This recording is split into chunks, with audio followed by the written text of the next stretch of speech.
அது 1211வது ஆண்டு. சீனாவினுடைய எல்லையை நெருங்கிட்டு இருந்தது மங்கோலிய படை. நள்ளிரவு நேரம் இருக்கும். தன்னுடைய படை தளபதிகள் எல்லாம் ஒண்ணு திரட்டி அவங்க மத்தியில அந்த மன்னர் பேசிட்டு இருந்தாரு. அன்னைக்கு செய்ய போற போருக்கான யுக்திகளையும் காரணத்தையும் மூச்சு விடாம சொல்லிட்டு இருந்தாரு. பொதுவா போர்னு சொன்னா பாதி பலத்தோட தான் வீரர்கள் போர் செய்வாங்க. இதே போருக்கான அர்த்தத்தை சொல்லி செய்ய சொன்னா முழு பலத்தையும் உபயோகிப்பாங்க.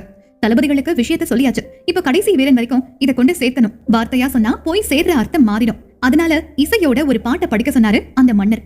அந்த பாட்டு ஒவ்வொரு மங்கோலிய வீரனாலையும் அர்த்தம் மாறாம பாடப்பட்டுச்சு. அடுத்த நாள் காலையில 65,000 வீரர்கள் முன்னாடி மறுபடியும் தன்னுடைய உரையை நிகழ்த்தினாரு. வெற்றி மட்டுமே இலக்கு, மங்கோலியாவிற்காக, நம் குழந்தைகளின் எதிர்காலத்துக்காக அப்படின்னு பால உயர்த்தினாரு. நாடின் நரம்பெல்லாம் யுத்த வெறி பிடிச்ச வீரர்களுடைய கூச்சல்ல நடுநடுங்குச்ச நிலம். சீனாவினுடைய ஜெர்செட்ட போரால வீழ்த்துறது அவ்வளோ ஈஸியான காரியம் இல்ல.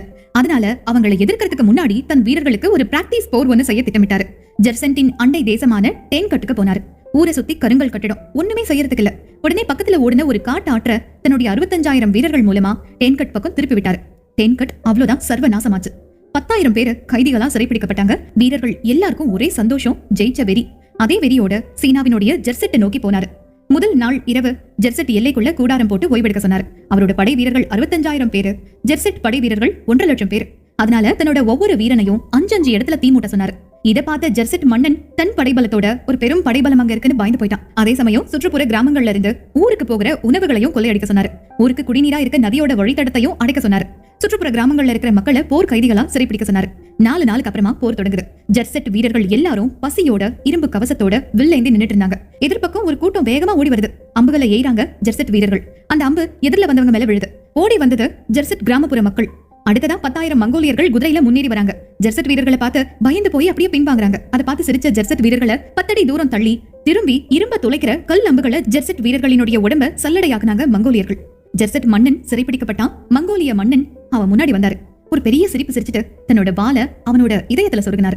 அந்த மங்கோலிய மன்னன் வேற யாரும் இல்ல, இந்த உலகமே போற்றின செங்கிஸ்கான் தான். உலகின் மிக சிறந்த அரசர்களினுடைய பட்டியலை சொல்ல சொன்னா நீங்க என்ன சொல்லுவீங்க?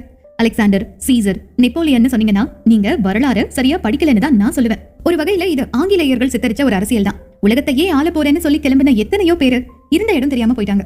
ஆனா அந்த வரிசையில அலெக்சாண்டர் வித்தியாசமானவர் தான். உலகத்தையே கட்டி ஆண்ட அந்த அலெக்சாண்டருக்கு தெரியாத தனக்கு அடுத்து இப்படி ஒருத்தன் வந்து தன்னை விட அதிகமா இந்த உலகத்தை ஜெயிக்க போறான்னு.